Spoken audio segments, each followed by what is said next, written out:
రాజా సాబ్ ఈ సినిమాలో what went wrong అని ఆలోచిస్తే ఎవ్రీథింగ్ వెంట్ రాంగ్ అనిపిస్తుంది. ఫస్ట్ ఏంటంటే ప్రభాస్ డైలాగ్స్ చెప్పేటప్పుడు సగం డైలాగులు అర్థం కాలే నాకు సినిమాలో. నాలుక తిరగకపోతే కొన్ని కొన్ని డైలాగులు ఇట్లా వెళ్ళిపోతాయి చూసిన ఫ్లోలా, అట్లా ఉన్నది. ఇక సినిమాలో ప్రభాస్ చేసే మేనరిజమ్స్ కానీ కామెడీ కానీ అసలు ఏది వర్కౌట్ కాలేదు. అంత చెత్తగా రాసిండ్రు, అంత చెత్తగా చూపించిండ్రు. ఇక నలుగురు ఐదుగురు మంచి కామెడియన్స్ని పెట్టుకున్నారు, అయినా అని యూజ్ చేసుకోలేకపోయినరు. కామెడియన్ సత్య, సప్తగిరి, ప్రభాస్ శ్రీను కొత్తగా వచ్చిండు చూసినావా, ఏంట్రా నువ్వు ఇంత టాలెంటెడ్గా ఉన్నావు అని చెప్పి డైలాగ్ కొడతాడు కదా, అవి అయినా.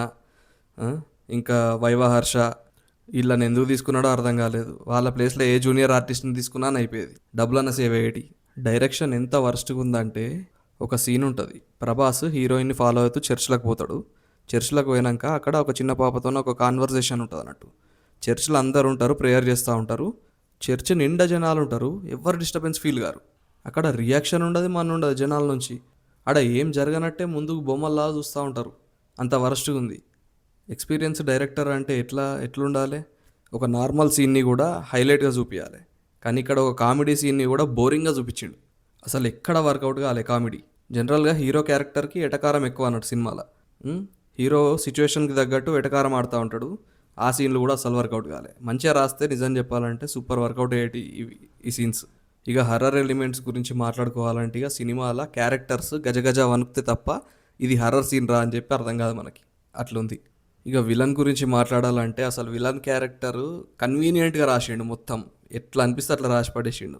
బేసిక్గా తిండికి కూడా గతి లేని ఒకడు గుడిలో కూర్చున్నప్పుడు అక్కడ అన్నదానం పెడుతున్న యువరాణిని చూసి పోయి ఆ ఫుడ్ కోసం ఆమె చేయబట్టుకుంటాడు, తన్నులు తింటాడు. ఆమెకు డబ్బులు ఉన్నాయి కాబట్టి ఆ మర్యాద, నాకు లేవు కాబట్టి నాకు ఈ తన్నులు తినే పరిస్థితి వచ్చిందని చెప్పేసి ఎట్లయినా సరే ఆమెను పెళ్లి చేసుకొని ఆ డబ్బు ఆమె ఆస్తి అంతా దక్కించుకోవాలని ఒక మాంత్రికుని దగ్గరకు పోయి కొన్ని శక్తులు సంపాదించుకొని వచ్చి ఆమెను హిప్నటైజ్ చేద్దామని చూస్తాడు. నాకు ఇక్కడ అర్థం కాని విషయం ఏంటంటే, ఆయన లోపలికి ఎంట్రీ అవుతున్నప్పుడు అక్కడ బాడీ గార్డ్స్ ఉంటారు కదా, ఆమె యువరాని బాడీ గార్డ్స్ ఒక్క సైగా చేసి చేత్తోని వాళ్ళని చంపేస్తాడు. అటువంటి వాడికి యువరాణిని పెళ్లి చేసుకున్నాడు హిప్నటైజ్ చేసి, మరి ఎందుకు అసలు అవసరం? ఆ? డైరెక్ట్ లోపలికి పోయి డబ్బులు ఎత్తుకొని వెళ్ళిపోవచ్చు. పోనీ పెళ్లి చేసుకొని అక్కడనే ఉండి ఆస్తి అనుభవిస్తాడంటే అది కాదు కదా. మళ్ళీ ఇంకొకటి మీద నిందేసి డబ్బులు ఎత్తుకపోతుండు, వాడిని పట్టుకొని వస్తా అని చెప్పేసి వీడు పరారవుతాడు డబ్బులు తీసుకొని. ఇక అసలు కామెడీ ఏంటంటే, ఒక సంస్థానంలో ఉన్న ఆస్తిని మొత్తం కాజేసినోడు ఒక దగ్గర హీరోయిన్ దగ్గర 3 లక్షలు కొట్టేస్తాడు అన్నట్టు. ఇంకా నయం డబ్బు పిచ్చి పట్టిందని చెప్పేసి గుడిమెట్ల ముందట కూర్చోవట్లేదు, చేతిలో బొచ్చబెట్టి. ఇక విలన్ క్యారెక్టర్ని ఎంత కన్ఫ్యూజ్డ్గా రాసిండంటే మారుతి, అసలు హిప్నటిస్ట్ అర్థం కాదు, దయ్యమా అర్థం కాదు, మంత్రగాడ అర్థం కాదు. ఒక సీన్లోనేమో ఒక చేత్తోని సైగా చేసి కొందరిని చంపేస్తాడు. మంత్రగాడ అంటే అట్లా కాదు, హిప్నాటిస్ట్ అని చూపిస్తాడు. మొత్తం చేసేదంతా హిప్నాటిజంతోనే అని చెప్పేసి. Hero friends, hero girl friends ఇల్లు మహల్ ఇరుక్కొని బయటకు రాలేని సిచ్యువేషన్లో స్పిరిచువాలిటీ అండ్ సైకాలజీ మీద నాలెడ్జ్ ఉన్న ఒక పర్సన్ని ఇన్వైట్ చేస్తారన్నట్టు హెల్ప్ చేయమని. ఈ కోటల నుంచి బయటపడాలంటే విలన్ చేసిన హిప్నాసిస్ నుంచి తప్పించుకోవాలి. అట్లా చేయాలంటే మనం సెల్ఫ్ హిప్నాసిస్ చేసుకొని మనం క్రియేట్ చేసుకుని ఒక వరల్డ్ని అక్కడ వాడిని ఓడించాలి అని చెప్పేసి ఒక కాన్సెప్ట్ తీసుకొచ్చి హిప్నటైజ్ చేసే ప్రయత్నం చేస్తాడు ప్రభాస్ని ఈ పెద్ద మనిషి. దాన్ని ఇంటరప్ట్ చేసి దానికంటే స్ట్రాంగ్గా హిప్నటైజ్ చేసి హీరోని వశంలోకి మళ్ళీ తీసుకొస్తాడు విలన్. అది ఎట్లనో అర్థం కాదు మనకి, తీసుకొస్తాడని చెప్పిండు నమ్మాలంతే. ఎందుకంటే అక్కడ హిప్నటైజ్ చేయడానికి అక్కడికి వచ్చిన ఒక డాక్టరేట్ ఉన్న మనిషి ఒక సౌండ్ని యూజ్ చేస్తాడు అన్నట్టు. కాఫీ కప్ని ఇట్లా స్పూన్తో ఇట్లా రుద్దుకుంటా ఒక సౌండ్ని యూజ్ చేస్తాడు హిప్నాసిస్ స్టేట్లకు తీసుకుపోవడానికి. విలన్కి మాత్రం అదేం అవసరం లేదు, జస్ట్ ఆ కోటలకు పోతే చాలు, ఎక్కడున్నా హిప్నటైజ్ అయిపోతారు మీరు, అంతే.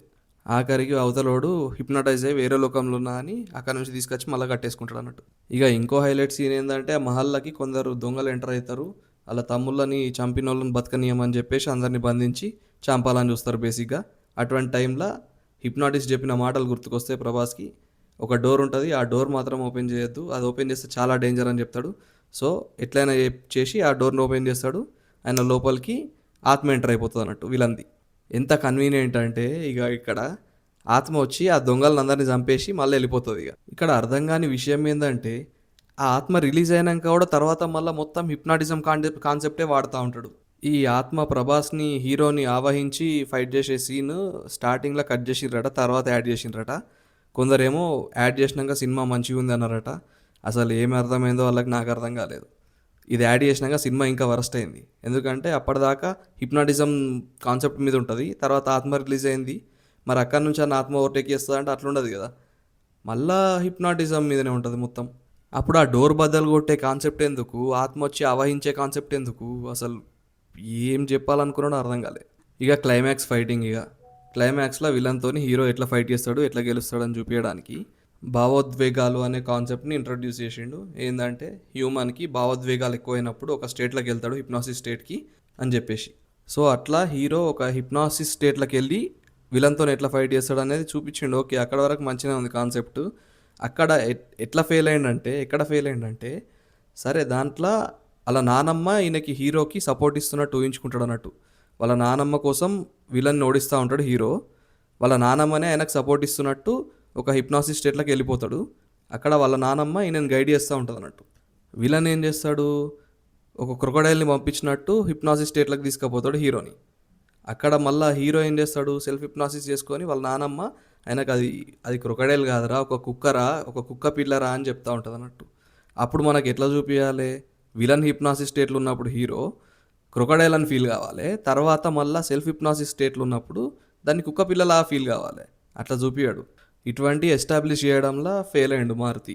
ఇక తర్వాత ఓడిపోయే మూమెంట్లో సంజయ్ దత్ వల్ల గురువుని పిలుచుడు, విలన్ అండ్ హిస్ గురువు వాళ్ళిద్దరు ఆత్మలు కలిసి ఒక పెద్ద పవర్ లాగా అయిపోయి హీరోని చంపాలని చూస్తారు. అప్పుడే ఇట్లా ఒక్కటని కాదు, మొత్తం అసలు ఎక్కడ మంచిగా లేదు. అసలు ఏం రాసిండో ఏమో, ఏం చూపెట్టాలనుకున్నాడో ఏమో, బాగా కన్ఫ్యూజ్ అయిపోయాడు మారుతి. జనాల్ని కాదు కన్ఫ్యూజ్ చేసుడు, ఫస్ట్ రాసేటప్పుడు అయినా కన్ఫ్యూజ్ అయ్యాడు.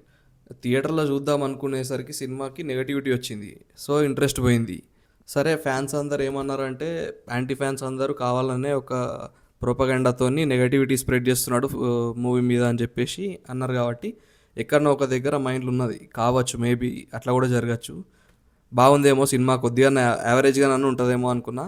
ఓటీటీలో రిలీజ్ అయినాక చూసేసరికి వరస్ట్ అనిపించింది. జనరల్గా కొండంత ఎక్స్పెక్టేషన్స్ పెట్టుకుంటే డిసప్పాయింట్మెంట్ ఉండొచ్చు, కానీ మరి ఆవగించంత ఎక్స్పెక్టేషన్ పెట్టుకొని డిసప్పాయింట్ అయినా అంటే ఇక అర్థం చేసుకోండి ఇక ఎట్లుందో సినిమా. ఇక లవ్ స్టోరీ గురించి అయితే అస్సలు మాట్లాడద్దు. అసలు ఎందుకు పెట్టిండు హీరోయిన్లని. ఒక హీరోయిన్ ఏమో ఒక మిషన్ కోసం వస్తుంది, పడిపోతుంది. ఇంకో హీరోయిన్ ఏమో నన్ను అయిపోయే హీరోయిన్, ఈయన ఫోటో చూస్తుంది, పడిపోతుంది.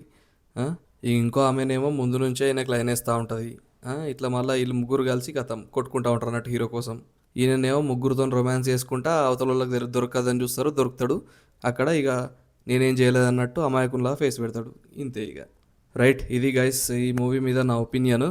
మీకేమనిపించిందో కమెంట్స్లో మెన్షన్ చేయండి. ఒకవేళ ఏదైనా సీన్ నచ్చితే ఆ సీన్ మెన్షన్ చేయండి. సినిమా నాకు నచ్చలేదు కాబట్టి ఆ సీన్ రిజిస్టర్ కాలేదేమో రివ్యూ చెప్పంగా.